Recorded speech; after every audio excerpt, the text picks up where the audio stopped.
So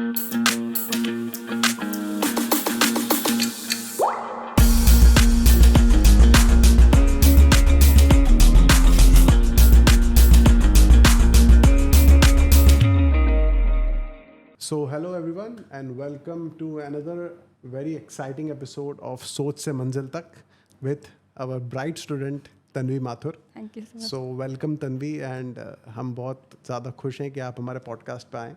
Thank you, and sir. The आज feeling हम- is same. Same and आपके father का भी मैं बहुत बड़ा फ़ैन हूँ. सो राहुल माथुर सर को भी मेरी तरफ से नमस्ते.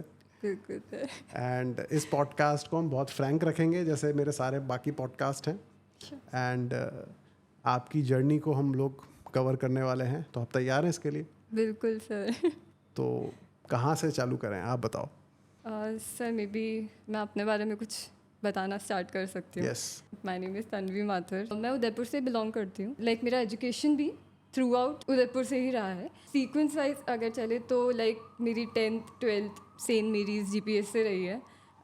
तब मैं बहुत ही शाय और कम बोलने वाली लड़की थी. ये मेरा स्कूल एजुकेशन. देन उसके बाद आफ्टर 12th एक्चुअली मैंने आर्किटेक्चर की डिग्री परस्यू की है.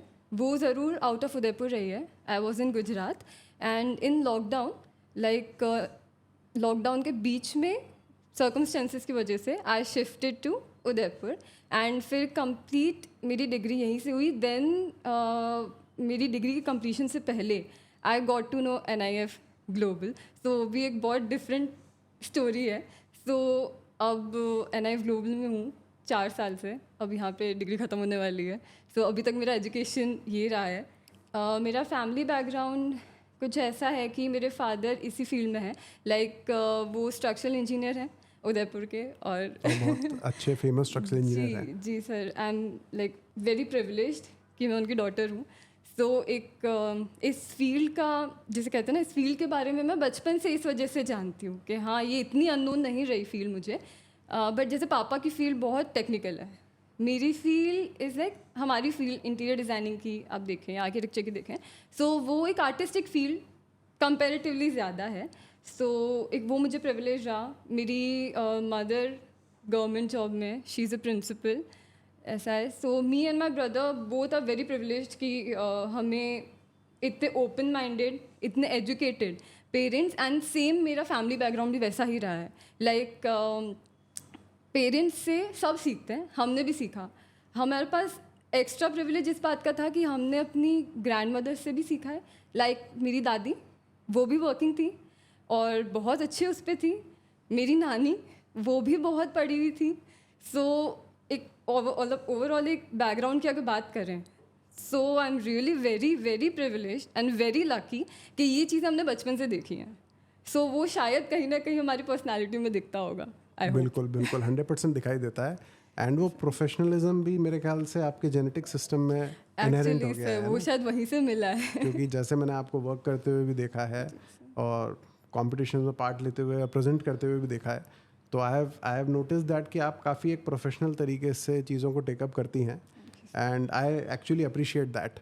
सो ये जो फैमिली का बैकग्राउंड आपने बताया, डू यू थिंक कि जो पेरेंट्स होते हैं वो बच्चों को अगर सही डायरेक्शन में प्रमोट करें और थोड़ा सा पुश करें बच्चों को, या थोड़ा प्रमोट करें कि जो तुम करना चाहते हो वो करो, but do make a career out of what you are doing. So does this help a child to become successful in life? Sir definitely. मेरा एक्सपीरियंस शायद आप सब प्रोफेशनल्स जितना नहीं है. I am just a beginner in a professional field. But अगर parents की actually बात करें, पेरेंट्स का सपोर्ट किसी भी बच्चे के लिए ना बैकबोन से भी ज़्यादा स्ट्रॉन्ग है. ऑब्वियसली आवर पेरेंट्स शेप अस. हम एक्सपीरियंस फील्ड में लेते हैं, that's a different thing. But जब आपके पेरेंट्स लाइक यू नो, आपके पेरेंट्स आपको बोल रहे हैं, आपको जता रहे हैं, आपको दिखा रहे हैं कि बेटा तुझे जो करना है तू कर, ठीक है, we are with you. And it doesn't depend कि वो एजुकेटेड है या नहीं है. कितने एजुकेटेड पेरेंट्स अपने बच्चों को रोक देते हैं कि नहीं तुम वही करो जो हमें करना है, या हमारा सपना है हम नहीं कर पाए. जो इंडिया में बहुत चलता भी है इंडियन पेरेंट्स के लिए कि हम ये नहीं कर पाए, तुम तो यही करो, है ना. तो वो चीज़ कितनी बार आपको पार भी लगा देती है ना, और कितनी बार आपको डुबा देती है. सो अगर किसी बच्चे को वो पेरेंट्स मिल जाएं कि बेटा तुझे जो करना है कर, हम पीछे खड़े हैं, है ना, तो आप में अगर मेरे ख्याल से काबिलियत नहीं भी होती है ना, तो वो कहीं तो से भी आ आप जाती कुछ है, कर जाओगे लाइफ आप में। कर जाते हो, क्योंकि आपको पता है हमारे पीछे बहुत स्ट्रॉन्ग सिस्टम है, एंड जिसके पीछे उसके पेरेंट्स होते हैं ना, उसको फिर किसी और से फ़र्क ही नहीं पड़ता, तो और ना बहुत पढ़ना बहुत बढ़िया चाहिए। बात बोली आपने ये। तो सबसे बढ़िया चीज़ हमने स्टार्ट करी पॉडकास्ट के फर्स्ट टॉपिक पे, एंड दैट इज़ कि हाँ, पेरेंट्स का रोल हमारी लाइफ को फॉर्म करने में बहुत इंपॉर्टेंट है। एंड मैं भी सारे पेरेंट्स जो नए पेरेंट्स हैं, जिनके बच्चे, हम भी पेरेंट्स बन गए अब प्राची और मैं, तो हम भी यही करते हैं कोशिश। अभी तो गौरव बहुत छोटी है, बट वी आई थिंक हम लोग यही चाहेंगे कि जो बच्चा करना चाहता है वो बच्चा अपनी लाइफ में करे। सर एक सर्टेन एज के बाद, लाइक एक सर्टेन एज से उस चीज़ स्टार्ट हो जाती है। अभी आपकी डॉटर आपको इतने फ्री माइंड में देखेगी ना, तो उसको हमारी एज तक आते आते, चाहे उससे पहले भी, जब एक्चुअली उसके पास चॉइस आ जाएगी कि मुझे ये करना है, तो उसको ये फीलिंग अंदर होगी कि नहीं, मेरे पेरेंट्स मेरे साथ हैं। आपको शायद तब बोलने की भी जरूरत नहीं पड़ेगी। होपफुली ऐसा नहीं करना पड़े Exactly. और होपफुली हम कोशिश करेंगे कि हम इतने एवेन्यूज़ बना के उनको दें। मेरे ख्याल से हर एक पेरेंट का ये सपना भी रहता है कि they want the next generation not to go through all the struggles, exactly. Right. And हर पेरेंट ये चाहता है कि जो उसने स्ट्रगल देखा है वो उसकी आने वाली जनरेशन उतना स्ट्रगल ना करे and things become easy for them. तो डू यू थिंक कि जब पेरेंट्स, जैसे आपने बोला कि you have been privileged, right, so you can say that the kind of struggle that your parents saw, जो आपके पेरेंट्स ने स्ट्रगल देखा या जो भी उनको मेहनत करनी पड़ी, हो सकता है उससे थोड़ी कम मेहनत आप लोगों को करनी पड़े, टाइप ऑफ मेहनत चेंज हो, पर इससे आपको लगता है कि इससे जब मेहनत नहीं करनी पड़ती और प्रिविलेज होती है थोड़ी, तो आपका आगे सक्सेसफुल होने का नज़रिया, या थोड़ा सा आप रिलैक्स हो जाते हो, मेहनत कम करते हो, तो chances of being successful reduce हो जाते हैं या फिर they remain the same? Sir इस पर मैं मेरा पर्सनल ओपिनियन शेयर करना चाहूँगी। I am obviously not a parent, मैं समझ भी नहीं सकती, शायद मैं आपकी पोजीशन पे भी अपने आप को नहीं रख सकती, मेरे पेरेंट्स तो शायद बहुत दूर की बात है। जो सर अपने सवाल पूछा, मैं एक्चुअली नेक्स्ट यही चीज़ बोलने वाली थी। कितनी बार ऐसा होता है कि पेरेंट्स अपने बच्चों को वो स्ट्रगल नहीं करने देना चाहते जिससे वो जूझे होते हैं, है ना। मेरे ख्याल से ये चीज़ कहीं ना कहीं बच्चे को रोक देती है ना। फॉर एग्जांपल मैं मेरे फादर की बात करूँ, मेरे फादर रियली विल से कि बहुत रिनोन नेम है, कभी वो चीज़ इस तरह से दिमाग में आई भी नहीं, कभी हमें घर पे भी ऐसा एटमॉस्फेयर नहीं मिला हो योर फादर इज़ समथिंग, है ना। अगर कोई ऐसा बोलता है तो मेरा एक्चुअली रिस्पेक्ट में सर झुकता है, बिल्कुल, है ना, वो वाली चीज़ है।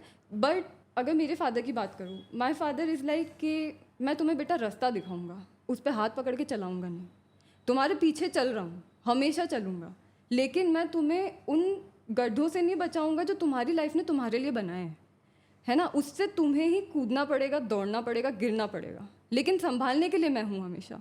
सो एक शायद मेरा मेंटालिटी वही बन गई है कि पेरेंट्स अगर अपने बच्चे को कुछ पॉइंट्स पे तक स्ट्रगल नहीं करने देंगे तो वो बच्चा पीछे खिंच जाएगा, वो रुक जाएगा, और वो एक सर्टेन एज के बाद पता पड़ेगी चीज़, बिल्कुल, कि हमने स्ट्रगल। आज आपको, हमारे पेरेंट्स को, जो हमसे ऊपर वाली जनरेशन है, वो इतने डाउन टू अर्थ इसीलिए क्योंकि उन्होंने शायद लाइफ में ऐसे ऐसे दिन देखे हैं जो हम, अगर आज की जनरेशन हम सोचें, include myself as well, अगर हम आज सोचें तो हम रो दें, बिल्कुल, हम actually we will start crying कि ये क्या हो रहा है, कितनी नेगेटिविटी, आजकल का hot topic depression, oh my God trauma, and वो लोग इतना उससे निकल जाते थे।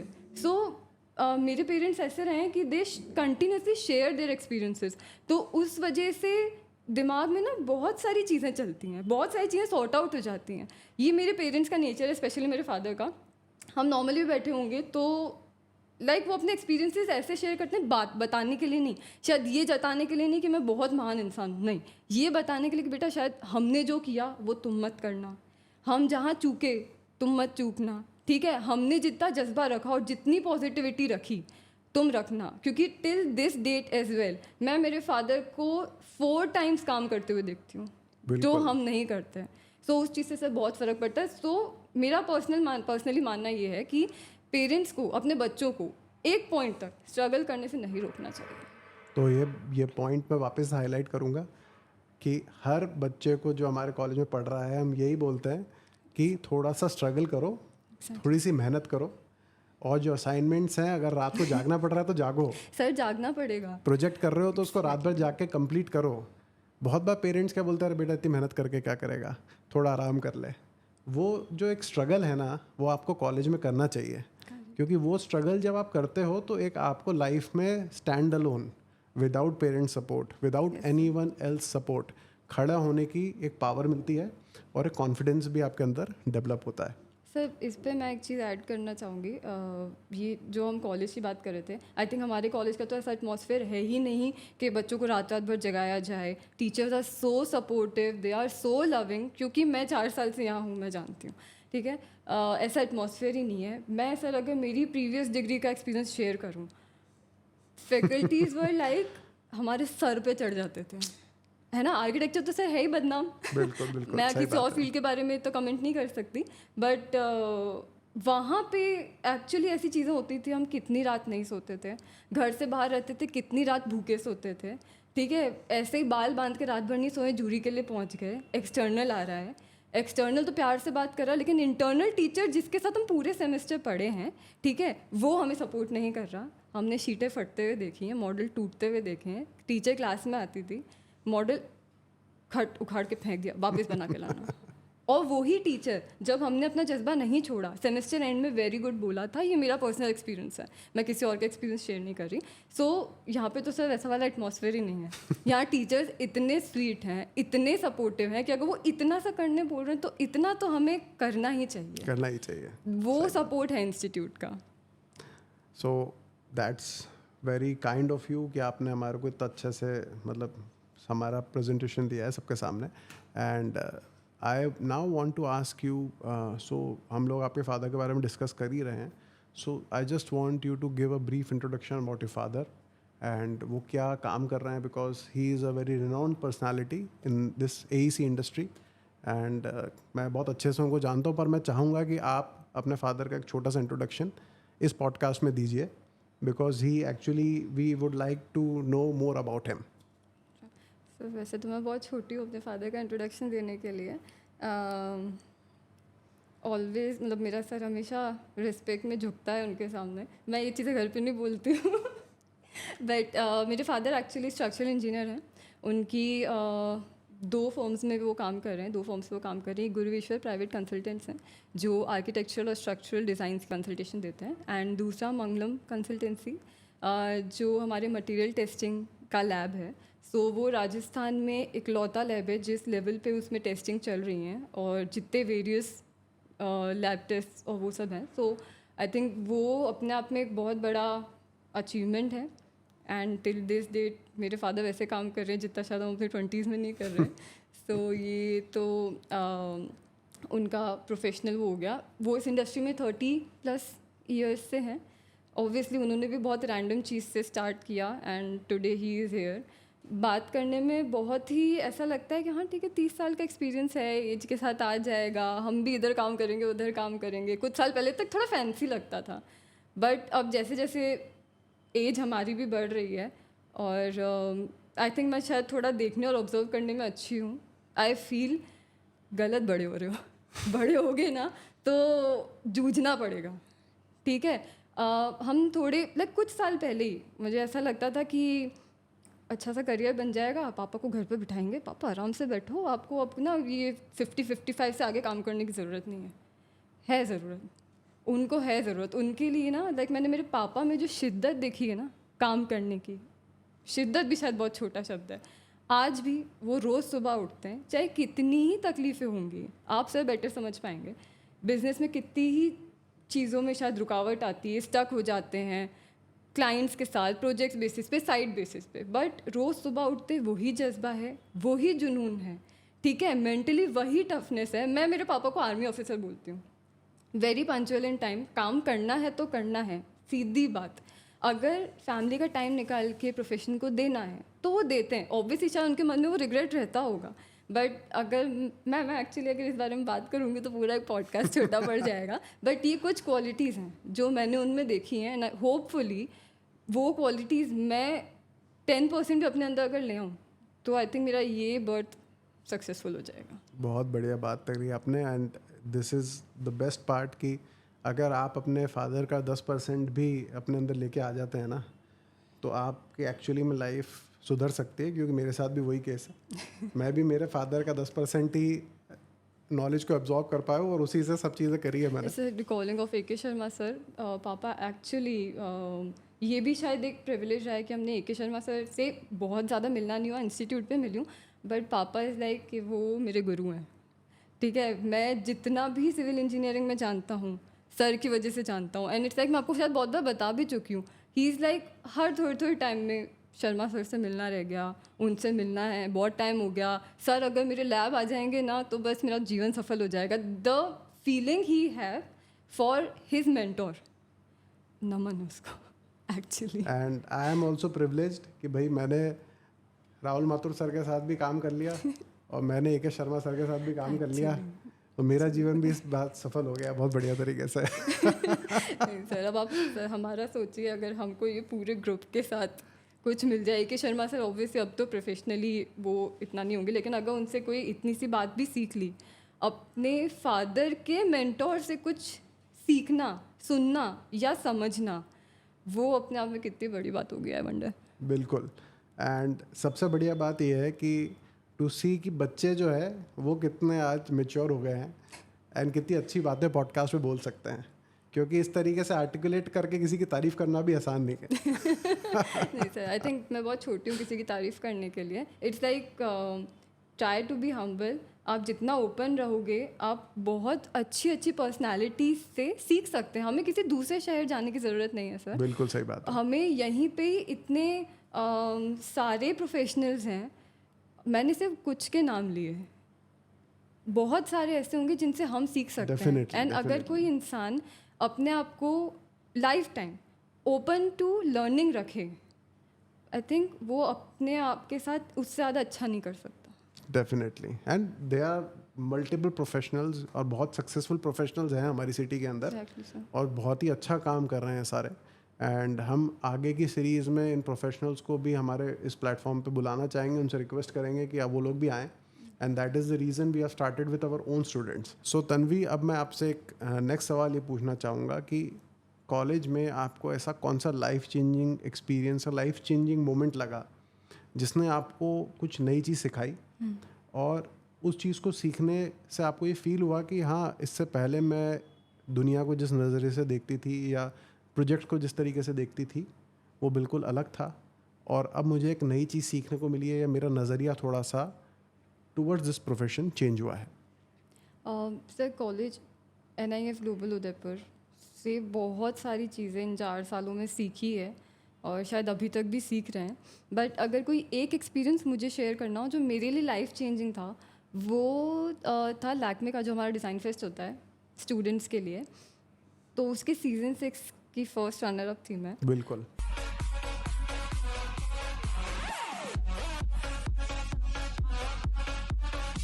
तो उसमें सर उस कंपटीशन में एंट्री लेने से वो फर्स्ट रनर अप का पोजीशन आने तक NIF ग्लोबल पूरी तरह से साथ था, सपोर्ट में था। मुझे याद है मैं फर्स्ट ईयर में थी और कुछ मंथ्स हुए थे आए हुए। सो फर्स्ट ईयर का जो एक जोश रहता है उसमें रैंडमली बिना एक्चुअली उसका स्केल समझे कि वो कंपटीशन किस स्केल का है, आई वाज लाइक कि मैं बहुत एक्साइटेड थी कि अब जो अपॉर्चुनिटीज़ है मुझे कुछ मिस नहीं करना है, जो आ रहा है मुझे इन 3 सालों में 4 सालों में सब कवर करना है, मैं जितना कर सकती हूँ। So I randomly give my entry और एंट्री देने के आई थिंक कुछ वीक्स बाद ही हमारे एग्ज़ाम्स होने थे। सो वो एग्ज़ाम्स के लिए कुछ ब्रेक्स मिले थे एग्ज़ाम्स के दौरान, और उसके बाद में मुझे पता चला कि जितने बच्चों ने, साथ में काफ़ी बच्चों ने आई थिंक एंट्री दी थी, सो जितने बच्चों ने एंट्री दी उन सब ने बैक ऑफ कर लिया, मे बी एग्ज़ाम्स की वजह से, I don't know. So I think only I was there and 1 student was there. So मेरे दिमाग में थॉट आया कि ओके क्या करें, एग्ज़ाम्स हैं, सब ने बैक ऑफ क्यों कर लिया, ऐसा कुछ खास चीज़ नहीं है क्या, या कोई बहुत टिपिकल चीज़ है, कोई ऐसी चीज़ है जो बच्चे नहीं कर पाते, क्योंकि प्राची हमने बताया तो बहुत बार हमको इस बारे में। सो वो थॉट्स आ रहे थे। मैं प्राची से बात करने भी गई थी, आई रिमेंबर।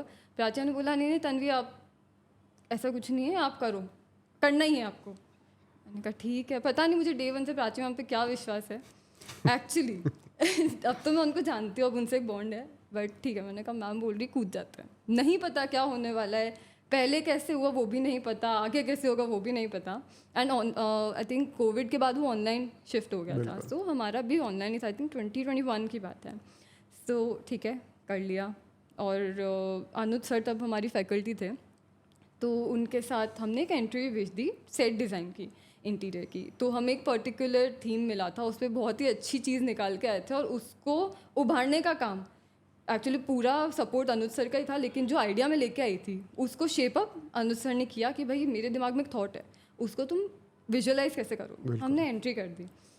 अब सर मज़े की बात, एंट्री गई, जब रिजल्ट्स आने थे, there was one random day जब ग्रुप में मैसेज आया कॉन्ग्रेचुलेशंस कॉन्ग्रेचुलेशंस कॉन्ग्रेचुलेशंस 2 स्टूडेंट्स के लिए, एक फैशन के लिए एक इंटीरियर के लिए। मैंने इंटीरियर के लिए भेजा था, कॉन्ग्रेचुलेशंस तन्वी करके मैसेज आ रहा था। अब इसमें मज़े की बात ये कि मैं 104 बुखार में कोविड में घर पे रेस्ट कर रही थी। मुझे लिटरली, मैं शायद कॉन्शियसनेस में भी नहीं होंगी कि क्या हो रहा है, क्योंकि ये मैसेज आया होगा जिस डे, सपोज आज आया है, एंड उसके एक दिन पहले मुझे कोविड पॉजिटिव हुई थी। तो आई डोंट नो, मुझे ये भी नहीं पता मैंने कोई एंट्री दी थी, मुझे ये भी नहीं पता कि किस लेवल की चीज़ है, क्योंकि अगर इतने लोग आपको कॉन्ग्रेचुलेट कर रहे हैं तो कोई चीज़ तो होगी, कोई बात तो होगी उसमें। आई नो मैं बहुत ज़्यादा छोटी नहीं थी, बट बहुत थोड़ी बचकाने होते हैं फर्स्ट ईयर में। तो उन्होंने कहा ठीक है, अब जो है देखा जाएगा। तो कुछ वो सीवियर डेज निकले कोविड के। फिर तब वापस मैंने सोचा कि मेरी हालत तो कुछ खास है नहीं, और एक पर्टिकुलर टाइम फ्रेम आपको मिलता है कि आपने जो एंट्री भेजी थी उसको आपको पक्का पूरा विजुअलाइज करके और फिर आपको कंपटीशन में उतरना होता है। क्योंकि हमको ये पता था कि ओहो अमन वर्मा उसको होस्ट करने वाले हैं, बड़े बड़े डिज़ाइनर्स और फैशन मैगजीन के जर्नलिस्ट ये सब आने वाले हैं, ठीक है। तो वो एक हाइप हो गया था, but I was not in that mind set. तो वापस से थॉट आया, मैंने प्राची को कॉल भी किया था, मैम ऐसे ऐसी चीज़ है, मुझे कोविड हो गया है और मुझे नहीं लगता कि मैं कर पाऊँगी। मैम बोले कि बेटा अब तो कुछ नहीं हो सकता, अब तो तुम्हारा नाम जा चुका है, अब तो तुम्हें गिर के पढ़ के जैसे भी करना है, और मुझे पता है तुम कर लोगी। ये वर्ड्स प्राची मैम के थ्रू आउट मेरे 4 साल में रहे हैं, ठीक है। तो ये चीज़ हुई। उसके बाद जैसे तैसे आई थिंक मेरा जो हमें टाइम फ्रेम दिया जाता है कपल ऑफ डेज़, मेरे 80 to 85% डेज़ निकल गए थे, क्योंकि मैं रिकवरी में थी। बहुत सीवियरली हो गया था, एंड मेरी फैमिली में सबको हो गया था। सो ऐसा कोई इंसान भी नहीं था जो मॉरली सपोर्ट कर सके। हम रोज़ एक दूसरे को ऐसी कंडीशन में देखते थे कि बस रोना नहीं आता था। तो वो डेज़ निकल गए। उसके बाद ये सर मैं एक्चुअली इस पे एम्फेसिस देके बोलूँगी, अनुज सर ने जितना एज अ मेंटोर हेल्प किया, गाइड किया। मैंने सर को भी कांटेक्ट किया कि सर ऐसे ऐसी चीज़ अपन कैसे करेंगे, और मैं आप तो ठीक है सारी चीज़ करके दे दोगे, उसमें मेरा क्या इनपुट रहेगा। वो बोले तन्वी अपन करेंगे, तुम आ जाना, हो जाएगा। वो उनके वर्ड्स थे। पहुँचे समहाउ, किया काम, सर के साथ बैठ के सर ने सिखाया ऐसे होता है, मैं पहले भी बच्चों को करा चुका हूँ, ऐसे करते हैं, ये होता है, लैक्मे का ये यहाँ लगता है, बैकड्रॉप ऐसे बनता है, ये चीज़ें नहीं होनी चाहिए। और जो आइडिया मैं लेके आई थी उसको समहाउ सर ने इतने अच्छे तरीके से विजुअलाइज करके बता दिया कि ये हो गया सेट डिज़ाइन। हमने मॉडल भी एक दिन में, सर पूरा मॉडल इतनी इंट्रिकेट डिज़ाइन के साथ हमने एक दिन में बना दिया, 5-5, 6-6 बजे रुक के। ऐसा कोई डिस्कम्फर्ट नहीं था, बट हो गया, हुआ, सेटअप लगा कॉलेज में। तब भी बहुत हाइप क्रिएट हुई हुई थी कि होगा। मेरा दिमाग बिल्कुल नम हो चुका था। ऐसी चीज़ से उठ के आए, इतने कम टाइम में क्या, हमने कहा वैसे भी कुछ नहीं होना है। मेरा एक्चुअली माइंडसेट यही था। मैंने कहा मेरा सारा कॉन्फिडेंस ये कोविड के बुखार में निकल चुका है, ठीक है। जितना था मेरे अंदर, जितनी एक्साइटमेंट थी, अब एक्साइटमेंट नहीं थी, अब ब्लैंक था सब कुछ। बट ये था क्योंकि आपने कमिटमेंट दी है, दिस इज़ वेरी इंपॉर्टेंट। आपने कमिटमेंट दी है, आपको वो किसी भी कीमत पे करना है, किसी भी कीमत पे। एक एथिक्स और एक आपका नेम, ये दोनों आपको कभी नहीं छोड़ना है। करना है, उतर गए। समहाउ कुछ कुछ होके हम स्क्रीन के सामने खड़े थे। अमन वर्मा इतने अच्छे से हमारे इंस्टीट्यूट को इंट्रोड्यूस कर रहे थे, सब चल रहा था। आई थिंक नीरज गाबा और शेफाली जो फैशन मैगजीन की जर्नलिस्ट हैं, आर्किटेक्ट थे नचिकेत बर्वे, वो थे, और एक पैनल में और थे, सॉरी मैं भूल गई नेम। ये पैनल था हमारा पूरा। वो एक मोमेंट आया कि बस अब तन्वी नेक्स्ट तुम्हारा है। मन में सोचा सारी जान लगा दो, ठीक है, इंस्टीट्यूट की बात है, प्राची मैम के नाम की बात है, खुद के नाम की बात है, और अनुज सर नाम के एक इंसान ने जिसने तुम्हारे लिए इतना काम किया है, उनका नाम है। बस इन सबको समेटो और हिम्मत बना के घुस जाओ। एंड सर एक्चुअली वो मेरी लाइफ की बेस्ट प्रेजेंटेशन थी, क्योंकि उसको मैंने कैसे अटेम्प्ट किया, मेरे मन में जो था मैंने वो बोला। मेरे पास इतना बड़ा पेपर था, प्राची मैम ने हमारा पूरा एक डेमो लिया था कि तन्वी बोल के दिखाओ। मेरे साथ एक स्टूडेंट जो फैशन से सिलेक्ट हुई थी, उसको भी बोल के दिखाओ। तो प्राची मैम बताया कि तन्वी तुम्हारे बोलने में तो कोई दिक्कत नहीं है, थोड़े से वर्ड्स ऐसे कर लो। उन्होंने ऐसे मेंटर अपने फीडबैक्स दिए, चेंज कर लिया। इतना बड़ा पेपर था, उसमें से मैंने कुछ नहीं बोला। मैंने बोला वो जो उन 2-3 दिन में काम करने से मैंने सीखा। एंड उस पॉइंट पे मैंने ये सीखा कि जब हम दिल से, मन से अपने आप को प्रेजेंट करते हैं ना, जो हम हैं, आई थिंक दुनिया, लोग आपको सबसे ज़्यादा उससे कनेक्ट कर पाते हैं। मेरे पैनल में जितने मेंबर्स थे, शेफाली का कमेंट ये था, वो इतनी सीनियर प्रोफेशनल हैं, उनका कमेंट ये था, तन्वी मैं ना देख के बता सकती हूँ कि आपने इसको बहुत दिल से किया है, आपने बहुत मज़े से किया है ये काम, ठीक है। नचिकेत बर्वे जो आर्किटेक्ट हैं, उनका सबसे पहला कमेंट ये था कि तन्वी अमेजिंग, आपने जो काम किया है वो तो बढ़िया, आपने जिस तरह से इसको प्रेजेंट किया। Shefali said the same, Tanvi मुझे आपकी प्रेजेंटेशन बहुत अच्छी लगी। एंड मैं तब भी ब्लैंक माइंड से सब चीज़ सुन रही थी कि ओके ये लोग मुझे बोल रहे हैं, ये वो लोग हैं जिनका नाम बाहर इतना फेमस है, और ये मुझ जैसी एक 20-21 साल की बच्ची को ये बोल रहे हैं, तो वो अपने आप में एक अचीवमेंट था। ये तो उस मोमेंट की लर्निंग है कि present yourself the way you are, okay, वो वाली चीज़ थी। उसके बाद जब मेरी प्रेजेंटेशन ख़त्म हुई, हम तब से ऑलमोस्ट एंड की प्रेजेंटेशन तक फर्स्ट पे चल रहे थे। नीरज गाबा जो हैं, उनके थोड़े से अब अलग पॉइंट ऑफ व्यू थे, सो मे बी वहाँ पे चीज़ें हो सकती थी, बट ओके नहीं हो पाई, कोई दिक्कत नहीं है, अच्छा ग्रेड चल रहा था। लास्ट प्रेजेंटेशन में 3 मार्क्स से हम रह गए थे, मैं सेकंड पे आ गई थी। तब तक सब इतना खुश थे आसपास, मैं बिल्कुल बैठी हुई थी शांति से कि मैं अभी कुछ बोलूँगी ही नहीं। जब तक ये आज का एपिसोड ख़त्म नहीं होगा, मैं बोलूँगी ही नहीं, कुछ भी नहीं बोलूँगी। वो चीज़ हुई। उसके बाद जो लास्ट प्रेजेंटेशन थी, लास्ट प्रेजेंटेशन अच्छी लगी उस स्टूडेंट को, स्टूडेंट की पैनल को, so she came first. And मेरे आसपास सब उछलने लग गए, तन्वी अपना सेंटर फर्स्ट रनर अप आ गया। उधर से 2 faculties, Poonam ma'am, Vibha ma'am, Tanvi तूने क्या कर दिया, ओ माय गॉड इतनी अच्छी प्रेजेंटेशन। और मैं सबको बस देख रही हूँ, अच्छा मैंने किया। रिलायंस का स्पॉन्सर किया हुआ लैक्मे का डिज़ाइन फेस्ट, मैंने first runner up, hard to believe. कुछ टाइम मैंने अनुज सर को थैंक यू बोला, सबको ग्रीट किया, वो चीज़ अंदर सिंक हो ही नहीं रही थी। धीरे धीरे वो किया। उस टाइम पे प्राची मैम लीव पे थी।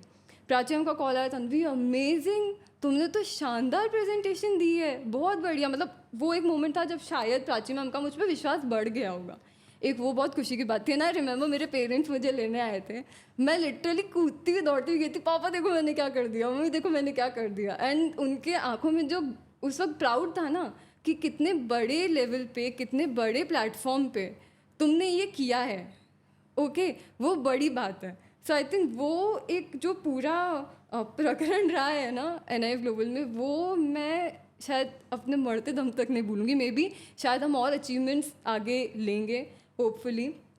तो बट ये जो एक स्टेप रहा है, और ये जो एक वो रहा है पूरा इंसिडेंट, ये very close to my heart. उसने मुझे बहुत सारी चीज़ें सिखाई, मुझे टोटली बदल के रख दिया। उसके बाद तो इट्स कॉलेज में जो अपॉर्चुनिटीज़ आई, मैम मुझे ये भी करना है, मैम ये भी करना है, प्राची मैम बस मेरा नाम लिखो, ठीक है। प्राची मैम शायद आज भी याद करती है कि तन्वी आपके बैच में तो आप लोगों ने कोई ऐसा काम नहीं जो नहीं किया होगा। सो वो एक इंसिडेंट जो हुआ, उसके बाद आई एम लाइक कि मुझे दोबारा सोचना नहीं पड़ता कि मैं कर सकती हूँ या नहीं कर सकती हूँ। उसमें बहुत बड़ा हाथ ऑब्वियसली मेरी फैकल्टीज़ का रहा, प्राची मैम का रहा। उनको पता नहीं मुझ पर क्या विश्वास है, मुझे नहीं पता।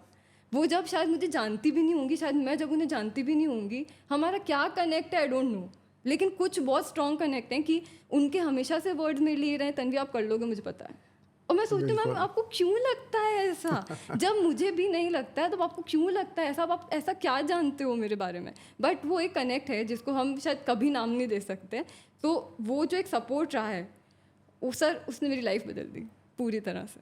बहुत ही बेहतरीन आपने किस्सा सुनाया है। मेरे को खुद को थोड़ा सा आंसू आ गए थे जब आपने बोला कि आपके पापा को आपने ये बोला कि पापा देखो मैंने क्या करा। कुछ तो तो मेरे को मेरी डॉटर की याद आ गई। ये तो क्या है, मैं जब तन्वी को देखता हूँ ना तो पता नहीं मेरे को, एक तो राहुल माथुर सर को भी मैं जानता हूँ और तन्वी को भी जानता हूँ, तो एक फादर और एक डॉटर के बॉन्ड का मेरे को मेरी खुद की बेटी की भी याद आती है, पता नहीं क्यों पर होगा कोई रिलेशन। एंड इम्पॉर्टेंट बात जो तन्वी आपने बोली और सबसे इम्पॉर्टेंट बात जो मुझे लगी, 3 चीज़ें आपने बहुत बढ़िया बोली इसमें। फर्स्ट एंड फॉरमोस्ट, अगर कोई काम टेकअप कर लिया तो भाई कुछ भी हो जाए डिलीवर उसको करना है।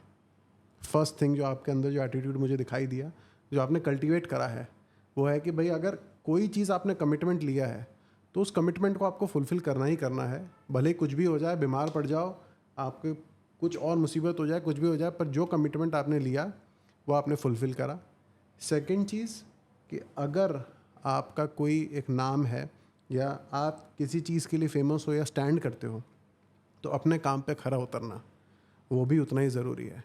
ऐसा नहीं कि हाफ कुक्ड फूड आप किसी को सेल कर रहे हो या सिर्फ हाफ कुक्ड वर्क करके आप किसी को जस्ट नाम के लिए दे रहे हो। And third and most important चीज़ जो आपके इस पूरे टॉपिक में मेरे को लगी कि जब फाइनली डिलीवरी के टाइम पे जब जा रहे हो, जब फाइनल प्रेजेंटेशन के टाइम पे जा रहे हो तो मस्त हो जाओ, जो होगा वो होगा and give your best. And ये 3 चीज़ें ही आपने जब साथ में सही तरीके से करी, इस पूरे जो आपने भी मुझे बताया सारे किस्से के बारे में, तो ये तीनों चीज़ें मैं चाहूँगा कि हमारी ऑडियंस और यंग जनरेशन इसको अडेप्ट करे। जो भी इस पॉडकास्ट को सुन रहा है वो ये समझे कि कमिटमेंट बहुत इम्पॉर्टेंट होता है, आपका वर्क को सबमिट करने का तरीका या आपका प्रेजेंट करने का तरीका बहुत इम्पॉर्टेंट होता है। एंड किसी भी काम को जब आप कर रहे हो और फाइनल डिलीवरी के लिए आप जा रहे हो, so you have to make sure that you give your best. Very important. And यही तन्वी ने करा है and that is the reason कि प्राची मैम को तन्वी पे इतना कॉन्फिडेंस है एंड हम सबको तन्वी के ऊपर इतना कॉन्फिडेंस है कि she will do really good in life. And we are proud to have a student like this, जिससे हमारे भी सेंटर का नाम रोशन होएगा। सर सेंटर का तो आई डोंट नो, मैं एक बहुत छोटा सा हिस्सा हूँ, बट मुझे मन में ना हमेशा ये तसल्ली रहेगी कि मैं शायद लाइफ में कहीं भी हूँ, अपने प्रोफेशनल करियर में कहीं भी हूँ, maybe physically, maybe उस जर्नी में, I know there is a place back in my town जहाँ पे मैं अगर जाऊँगी ना तो एप्रिसिएशन इज़ ओके, लेकिन मुझे सपोर्ट हमेशा मिलेगा। And that support other than my home is NIF global. मेरे मेंटोर्स, अगर आज मैं प्राची मैम को कॉल करूँगी, शी इज़ ऑलवेज देयर। अगर आज मैं अनुज सर को कॉल करूँगी, ही इज़ ऑलवेज देयर। और ऐसे बहुत सारे नेम्स हैं, उसमें एक बहुत बड़ा नाम आप खुद हैं सर। सो वो एक जो मन में तसल्ली होती है ना, एक सिक्योरिटी कि अरे यार कभी अगर कहीं फेल भी हो गए तो मुझे कुछ लोग हैं जो याद दिलाएंगे कि तन्वी तुम्हारा पोटेंशियल क्या है। That is NIF global. That is NIF global Udaipur and that is our family. एंड हम हमेशा हमारे सारे बच्चों को इसी तरीके से प्रोटेक्ट करके एक अच्छे एनवायरनमेंट में रख के, पर थोड़ा सा उनको घिसेंगे भी पर थोड़ा सा हम उनको प्रोटेक्ट करके भी रखेंगे कि that is this is your home. आप लोग कभी भी हमारे पास आओ and we are always there for you guys. So now Tanvi, I want to ask you an important question कि अब इस पर्टिकुलर फेज़ में, आज की डेट में, करंट सिनेरियो में क्या कर रहे हो आप? कुछ प्रोजेक्ट्स आप टेकअप करना चाह रहे हो? आगे के क्या प्लान्स हैं आपके? मतलब when you transition into you doing a professional work, so क्या प्रोफेशनल गोल्स आपने अपने लिए आगे प्लान किए हैं? क्या प्रोजेक्ट्स आप करना चाहते हो या कोई ऐसा वर्क जो आप अभी कर रहे हो जो आप शेयर करना चाहोगे इस पॉडकास्ट पे? सर अगर मैं आगे की बात करूँ या मे बी अगर आगे की जर्नी मैं कैसे प्लान करती हूँ, इट्स मोर ऑफ कि प्राइमरीली मैं कितना सीख सकती हूँ। मे बी अगर मैं एक छोटे प्रोजेक्ट से स्टार्ट करूँ, एक नॉर्मल रेजिडेंशियल प्रोजेक्ट से भी स्टार्ट करूँ, मैं उस प्रोजेक्ट से कितना सीख रही हूँ, उस लर्निंग को मैं अगर नेक्स्ट प्रोजेक्ट में ले जा रही हूँ, maybe it's a villa, so मैं क्या क्या चीज़ें उसमें डाल सकती हूँ and gradually, and I want कि gradually I want my journey to be a gradual one, कि जिसमें आई नो कि मैं यहाँ से स्टार्ट हुई थी एंड मैं यहाँ पहुँच गई हूँ। सबका ड्रीम होता है अपनी फील्ड में कि हम बड़े प्रोजेक्ट्स करें, ये करें वो करें, नॉर्मली वो मेरा भी ड्रीम है, बट आई वांट कि अगर मैं उस प्रोजेक्ट पे उस स्केल पे पहुंची हूँ तो मेरे पास पीछे एक ट्रेल है कि मैंने यहाँ से स्टार्ट किया था, gradually I am going up there.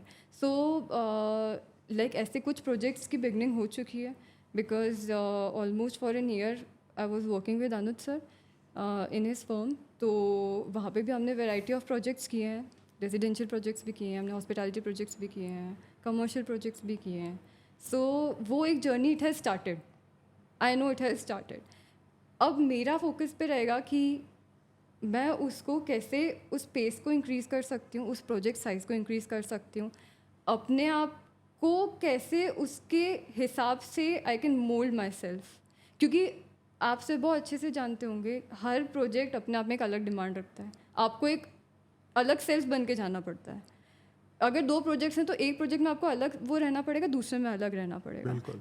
Projects तो ओके, मेरे कुछ ऑप्शंस होंगे कि मुझे ऐसे प्रोजेक्ट करने हैं, वैसे प्रोजेक्ट करने हैं. उससे पहले मैं अपने आप को उसके हिसाब से बनाना चाहती हूँ कि अगर कल को कोई मुझे बोल रहा है कि, जैसे आज कुछ लोग पूछते हैं नोन में भी कि भी हमारे घर का इंटीरियर करना है, अभी तो कंस्ट्रक्शन उसमें है, तुम इंटीरियर कर दोगी?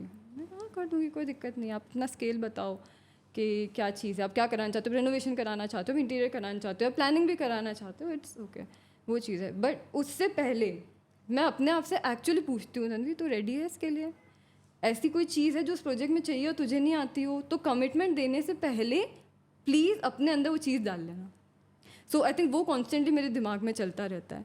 Also the other side of my story is कि मैं समहाउ कुछ पार्ट्स पे अपने आप को एक्सप्लोर भी कर रही हूँ कि maybe okay the field work is okay, site work is okay, maybe softwares are okay, maybe material exploration learning are okay. ऐसी कोई चीज़ है जो इस फील्ड में रहते हुए एक एस्पेक्ट हो और तू कर सकती है. फॉर एग्जाम्पल अगर मैं अभी करेंटली बात करूँ तो अभी मैं एक्सप्लोर कर रही हूँ, maybe am I good in teaching, maybe what I know can I convey to others, क्या वो चीज़ मुझ में है. सो फॉर्चुनेटली मेरे आसपास मैं कुछ ऐसे लोगों से घिरी हुई हूँ जो मुझसे पहले मेरी क्वालिटीज़ बता देते हैं, अच्छी बुरी दोनों. सो देर आर पीपल दे से कि रणवीर अगर तू ना टीचिंग में जाना चाहे तो you can go, you can become a professor. Academically तो चिंता मत कर, डिग्री तू ले लेगी, ठीक है. May be if you require PhDs और मास्टर डिग्रीज, नो इशूज, वो तू कर लेगी. अकेडमिकली हमें तुझ पर पूरा विश्वास है. लेकिन teaching you can try, you are very good at explaining. Fortunately मेरे आसपास ऐसे लोग हैं जो मुझे बताते हैं. सो मे बी मैं इस पॉइंट पे अपने आप को अपग्रेड कर रही हूँ कि आज के हिसाब से मैं क्या कर सकती हूँ. प्लस मेरा एक एक्सप्लोरेशन भी चल रहा है कि इसी फील्ड में मैं और क्या क्या कर सकती हूँ.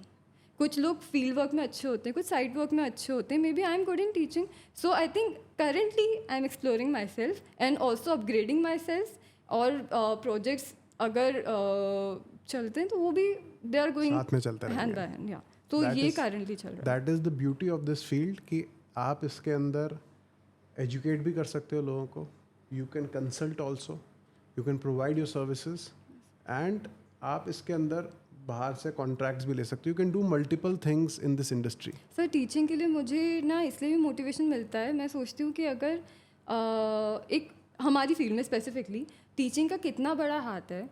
जो मेंटोर्स मुझे मिले, they made a change in me my self. उन्होंने ऐसे बहुत सारे बच्चों की लाइफ चेंज की होगी, नो इश्यूज़. मैं मेरी बात करती हूँ. उन्होंने अपने कॉन्स्टेंट सपोर्ट से ये विश्वास दिला के कि हम तुम्हारे साथ हैं. मैं इतनी छोटी भी नहीं थी कि वो मुझे हाथ पकड़ के सिखाएं, लेकिन एक वो फीलिंग होती है ना कि हाँ मेरे साथ हैं, जो मैं बोल चुकी हूँ बहुत बार. बिल्कुल.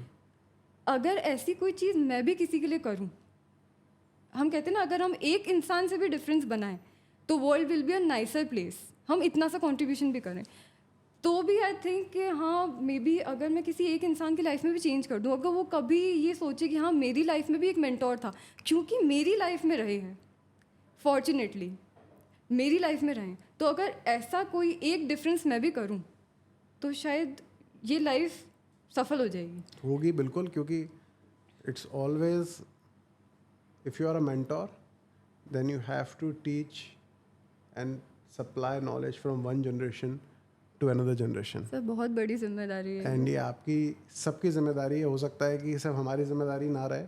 जब आने वाले टाइम में जो नई हमारी जेन जी जनरेशन आ रही है, जेन अल्फा जनरेशन आ रही है, उनके लिए नए मेंटोर्स आप ही होगे.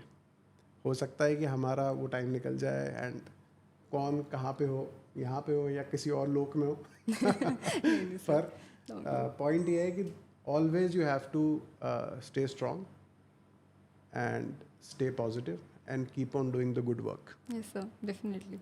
So Tanvi, now we have come to the end segment of our podcast and बहुत ही मज़ा आया आपके साथ बात करके मेरे को. Sir, same here. 3-4 चीज़ें मुझे खुद सीखने को मिली आपसे. एंड नंबर 1 चीज़ ये थी कि अपने कमिटमेंट्स को फुलफिल करो. अगर कोई काम टेकअप कर रहे हो तो उसको सीरियसली करो and deliver your best. And third and most important, presentations के टाइम पे पूरी जान लगा के प्रेजेंटेशन देनी है कूद जाओ. और फिर बाकी भगवान के हाथ में छोड़ दो. तो ये बहुत ही बेहतरीन 4 चीज़ें मुझे आपसे सीखने को मिली हैं. Actually, I am a strong believer of कर्म because obviously क्योंकि मैं कृष्ण में मानती हूँ, बट व्हाट आई बिलीव, क्योंकि आपने वो चीज़ की, हम हर चीज़ भगवान पे नहीं छोड़ सकते. हमारे हिस्से की चीज़ हमें ही करनी है. एंड दैट अ फैक्ट जो बहुत सालों पहले ही बोला गया है. आज हम उस चीज़ को बहुत फैंसी कर देते हैं कि कर्मा नहीं, हमारे करने की चीज़ हमें ही करनी है. और एक्चुअली ये तो एक इंसिडेंट था, ऐसे बहुत इंसिडेंट्स है मैंने आई फेल्ट कि हाँ मुझे ये करना था और मुझसे वो करवा रहा है. अगर मैं नहीं करती ना तो उसने भी हाथ खड़े कर दिया, मैं कुछ नहीं कर सकता. तूने किया इसलिए अब आगे मैं पहुंचा रहा हूँ. So that's a very strong message कि आपके करने की चीज़ आपको ही करनी है. उसके बाद let the universe do everything for you. वो एक मेरा बहुत स्ट्रॉन्ग बिलीफ है. And you believe that manifestation में बिलीव करते हो आप? हाँ सर, मैनिफेस्टेशन में भी एक कुछ ईयर्स से ये बिलीफ आया है, ये ग्रोथ हुई है. बट हाँ, manifestation okay, but I definitely believe in the universe जो बाहर है, और जितना बाहर है वो हमारे अंदर है. इस फैक्ट को मैं एक्सेप्ट कर रही हूँ, इसे सीख रही हूँ, समझ रही हूँ. कहने में बहुत बड़ी बात है, मे बी शायद मेरे एज के हिसाब से बहुत बड़ी लगे, बट दिस इज़ समथिंग कि जिसको मैं ग्रेजुअली ग्रेस्प कर रही हूँ कि हाँ, what we see outside universe वो पूरा का पूरा हमारे अंदर है. एंड वो चीज़ फील भी होती है. So actually I am truly a believer of कि आप जो डिलीवर करोगे वो रिटर्न बैक आके आपके पास आएगा. कुछ लोग उसे कर्म बोलते हैं, कुछ लोग उसे वाइब्स बोलते हैं. अब I will not name it, but I actually believe जो हम सोचते हैं वो चीज़ हमें डिलीवर होती है. और ये चीज़ मैं तो मेरे एक्सपीरियंस से बोल रही हूँ. इस एज में शायद मुझे इतना एक्सपीरियंस नहीं हुआ होगा इस चीज़ का, लेकिन जितना हुआ है, मतलब 100 आना मैं ये बोलूँ कि बिल्कुल पक्का है. बिल्कुल पक्का विश्वास है कि जो हम सोचेंगे, जो हम करेंगे, जो हम कहेंगे, वो चीज़ आपके पास रिटर्न बैक होगी. और ये चीज़ मैंने फील की है. बहुत बढ़िया बात है ये. और I agree with you 100% that what you put in universe it definitely comes back to you. Universe is continuously listening sir. मेरी मम्मी ये बोलती हैं. 100%. ये चीज़ शायद मैंने मेरी मदर से सीखी है. मेरी मदर एक बहुत ही स्पिरिचुअल पर्सन है. स्पिरिचुअल इन अ वे कि वो माला वाला नहीं फेरती होंगी, शायद भजन वगैरह भी नहीं गाती होंगी, बट शी ऑलवेज सेज अच्छे काम करना सबसे बड़ी पूजा है, first of all. And second, अपने मुंह से कभी कुछ गलत मत बोलो. शी इज़ लाइक कि अगर मैं बोलूँगी ना, अरे यार कितना तो क्या बोलते, किस्मत ही ख़राब है, ये तो काम ऐसे हो गया, भले छोटी चीज़ पे, इमीडिएटली चुप. नहीं बोलते ऐसा. तुम्हें पता है तुम जो बोल रहे हो वो वाइब्रेशंस यूनिवर्स में जा रही हैं. Vibration accepts, universe accepts vibrations, है ना. Words are a form of vibration, sound scientifically. तो मेरी मम्मी यूँ कहती है कि तुम अगर कुछ अच्छा नहीं बोल पा रहे तो बुरा भी मत बोलो ना. अगर अच्छा नहीं बोल पा रहे तो वो उन्होंने कहते हैं ना ठोक ठोक के ये डाल रखा है मन में कि वाइब्रेशंस जैसी सेंड करोगे वैसी ही तुम्हारे पास आएंगी. सो आई थिंक वो काफ़ी चेंज हो गया है. अगर अच्छा नहीं बोल पाते तो चुप हो जाते हैं. मे बी वो मैच्योरिटी होगी, मे बी वो एक अपनी मदर से सीख होगी. चुप, गलत वाइब्रेशंस आप मत भेजो तो आपके पास वो रिटर्न बैक भी नहीं होगा. सो शी इज़ लाइक कि ये गांठ बांध लो, universe is always listening and keep that in mind. And I truly believe this thing कि यूनिवर्स में एक बहुत इंपॉर्टेंट चीज़ है जो मैंने नेपोलियन हिल का एक रिसेंटली एक शायद रील देखा था. I have read his books also and मुझे एक बहुत अच्छी चीज़ लगी. उन्होंने बोला कि आप अपने सर्कमस्टांसेस चेंज नहीं कर सकते, पर आप लाइफ का नज़रिया बदल सकते हो, लाइफ को देखने का नज़रिया बदल सकते हो, या उन सर्कमस्टांसेस को देखने का, या उन सर्कमस्टांसेस से जो फीलिंग जनरेट हो रही है, वो फील जो आप करते हो उसका नज़रिया आप चेंज कर सकते हो सकता है कि आप किसी ऐसी चीज़ में फंसे हुए हो जहाँ पे आपको बहुत बुरा लग रहा है, या यू आर फीलिंग कि ये मेरे साथ ऐसा क्यों हुआ, but just by switching and seeing the positive side of that thing, it makes a lot of difference in the way things turn out. The outcome, जो final outcome आने वाला है किसी चीज़ का, अगर कोई बुरी चीज़ भी आपके साथ हुई है और आपका उसका नज़रिया आपको देखने का पॉजिटिव है, तो हो सकता है उस बुरी चीज़ के भी आउटकम अच्छे निकल के आपके लिए बाद में आए. And that is how things should be in your life. And अगर हम हमारा नज़रिया पॉजिटिव रखें, मैं सबको यही बोलता हूँ कि जो भी काम आप कर रहे हो अपनी लाइफ में, हो सकता है आउटकम ना भी निकले. मेरे को काम करते हुए बहुत साल हो गए, बहुत सारी चीज़ें मैंने ट्राई करी, कुछ चीज़ें चली, कुछ चीज़ें नहीं चली, सक्सेसफुल नहीं हुई, पर मैंने अपना नज़रिया चेंज नहीं करा. I kept on trying, kept on improvising, and it's an on going journey. आपकी जर्नी कभी भी एंड नहीं होती. For your father also it's still continuing, for me it's also still continuing, for my father also it's still continuing. तो जब तक आप काम कर रहे हो, जब तक आप फील्ड पे हो, चीज़ें आएंगी जाएंगी. आपका जो नज़रिया है काम को देखने का या सर्कमस्टेंसेस से डील करने का, वो इम्पॉर्टेंट है. एंड अगर आप पॉजिटिव हो तो डेफिनेटली पॉजिटिव चीज़ें आपको मिलेंगी.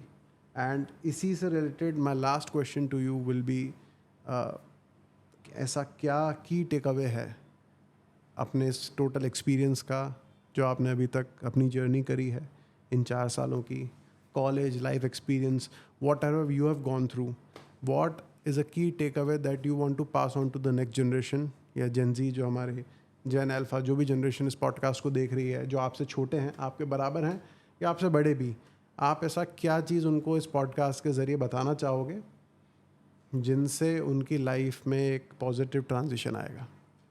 सर, इसका एक काफ़ी अच्छा पॉइंट आपने मेंशन किया कि चलते जाना है, बस रुकना नहीं है कभी. आई थिंक ये चीज़, if I am not wrong, maybe mister very respectful Ratan Tata बोल रहे थे कि जब हमारी जो हार्ट की जो वेव्स आती हैं, अगर वो स्ट्रेट आती हैं, it means you are not alive. अगर आपकी लाइफ में अप्स एंड डाउन्स नहीं आएंगे तो पता कैसे चलेगा आप जिंदा हो. अगर एवरीथिंग इज़ कॉन्स्टेंट, अगर दुख है तो दुख ही दुख है, अगर खुशी है तो खुशी ही खुशी है, अगर रुकावट है तो रुकावट ही रुकावट है, अगर स्मूथनेस है तो स्मूथनेस ही है. अगर वो लाइन कांस्टेंट रहेगी तो पता कैसे चलेगा आप जिंदा हो. सो आई थिंक वो अप्स एंड डाउन्स होने चाहिए और होते भी हैं. लाइफ जो हमें मिली है उसका मतलब ही स्ट्रगल है. आप स्ट्रगल करने ही आए हो यहाँ पे, आप आराम से ज़िंदगी जीने नहीं आए हो. इन वन वे और द अदर कहीं ना कहीं आपको अप्स एंड डाउन्स मिलेंगे. स्ट्रगल है. जो मेरा टेक अवे है अभी तक के लाइफ एक्सपीरियंसेस से, वो ये है कि गिरते पड़ते कैसे भी बस चलते जाना है. अगर गिरे हो तो अगर रुकना लग रहा है कि रुकना है तो रुक जाओ, कोई बात नहीं है. सोचो 2 मिनट शांति से, उठो, लेकिन उठना है, बैठे नहीं रहना है, उठना है, फिर वापस लग जाओ. कभी कभी मेंटल स्टेट ऐसी नहीं रहती कि हम उतने ही जज्बे से वापस आगे बढ़ें. उस पॉइंट पे थोड़ी शांति रखो, सोचो कि आगे क्या करना है. क्योंकि ऐसे पॉइंट्स मेरी लाइफ में बहुत आते हैं. मैं यही करती हूँ, अगर सोचने का टाइम चाहिए तो वो मिलना चाहिए. सोचो, वापस वैसे ही लग जाओ, लेकिन रुको मत. सबसे बड़ा टेक अवे. दूसरा, ये शायद मेरा पर्सनल बिलीफ होगा कि what is meant for you will be yours. अगर आपको इंडिया के मुंबई शहर में पहुंचना है और आप अमेरिका में हो, आप पहुंच जाओगे कैसे, you don't know. Some higher force is actually looking to you, guiding you, and उसने आपके लिए सब पहले से निर्धारित कर रखा है. बट दैट डजंट मीन कि आप अपने हिस्से का काम नहीं करोगे. That's where the main thing is. आप अपना काम करना नहीं छोड़ सकते. अपना काम करो, आपके लिए जो है वो होगा ही. अभी रिसेंटली सर मेरे साथ कुछ इंसिडेंट्स ऐसे हुए थे कि I made a decision, I was very adamant, और मैंने उससे रिगार्डिंग कुछ लीगल प्रोसीजर्स भी कर लिए थे. एक ही दिन में सर यूं पलटी खाया मेरा डिसीजन.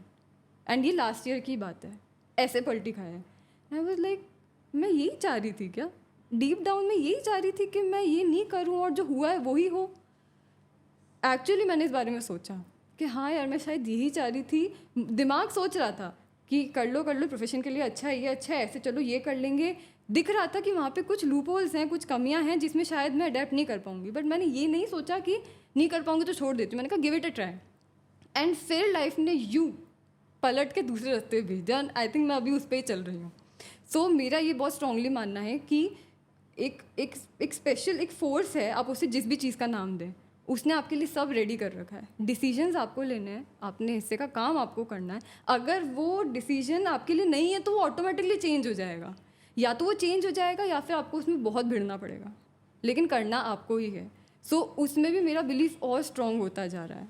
और ऑब्वियसली कुछ पॉइंट्स आपने ऐड कर ही दिए, हमें हमारी कमिटमेंट से नहीं हटना है, चाहे वो अपने एथिक्स के लिए हो, अपने नेम के लिए हो। जो लोग हमको सपोर्ट कर रहे हैं, हमारे साथ हैं, हमें कितनी बार उनका भी ध्यान रखना चाहिए कि यार इन लोगों ने हमारे साथ बहुत मेहनत की है, दे डिज़र्व इट कि हम उनके लिए ये करें, भले ही चीज़ें आपके लिए कितनी अनफेवरेबल हों।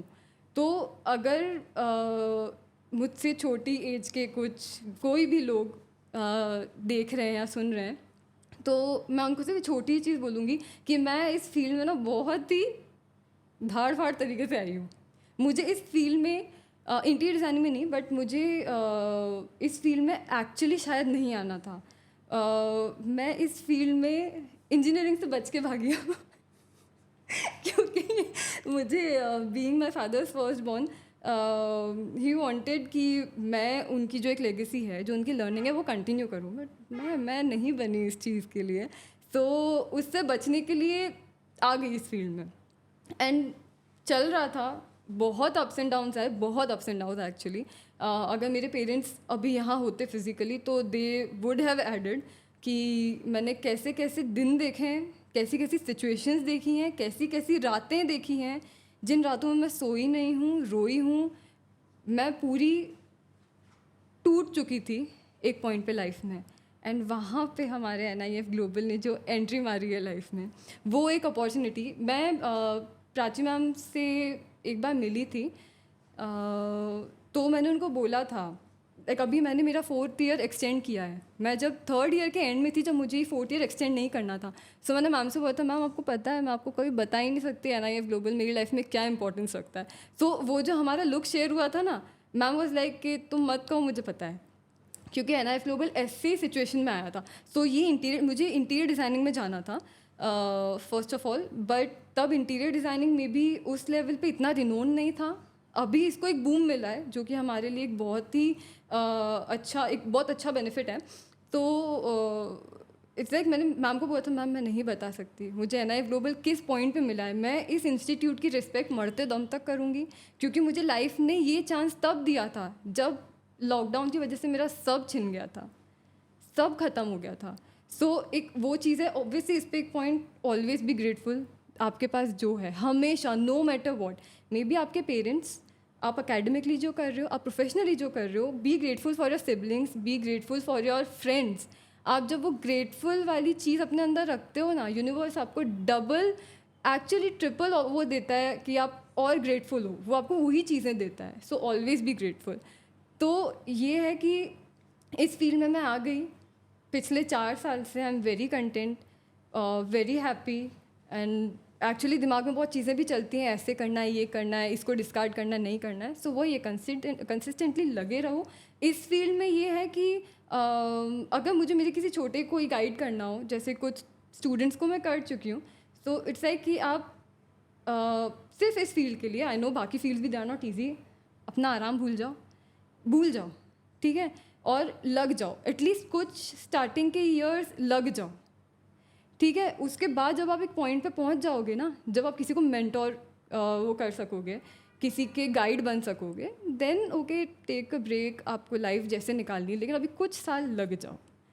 ये चीज़ है जो मैं एक्चुअली अपने यंगर जनरेशन्स को बोल सकती हूँ as of now. So thank you so much Tanvi, and इसी के साथ I think on this beautiful note and your the best things that you have told us, we would like to end this particular podcast and बहुत ज़्यादा मज़ा आया आपसे बात करके. Thank you sir, the feeling is same. Actually यहाँ पे podcast, ये लाइफ का पहला पॉडकास्ट है. आई थिंक मैं again very grateful to you and to Prachi ma'am कि ये अपॉर्चुनिटी मिली NIF ग्लोबल उदयपुर की तरफ से. Very very grateful. बिल्कुल ऐसा लग रहा है कि घर में ही है, घर की ही चीज़ है. जैसे हम घर के फंक्शंस ऑर्गेनाइज करते हैं, ये मेरे घर का एक इनिशिएटिव है और मैं हक से यहाँ बैठी हूँ. ऑब्वियसली ये अपॉर्चुनिटी मिली मुझे आपकी वजह से है, लेकिन बिल्कुल द फीलिंग इज़ कि मैं घर पे हूँ. ये मेरी घर की चीज़ है और मैं दिल खोल के बोली हूँ. So thank you so much. Thank you And so on much, this note, I would end this podcast and we'll be back with another new episode and a new student. And thank you so much, Tanvi, Thank for you so being much, with us. sir. Thank you.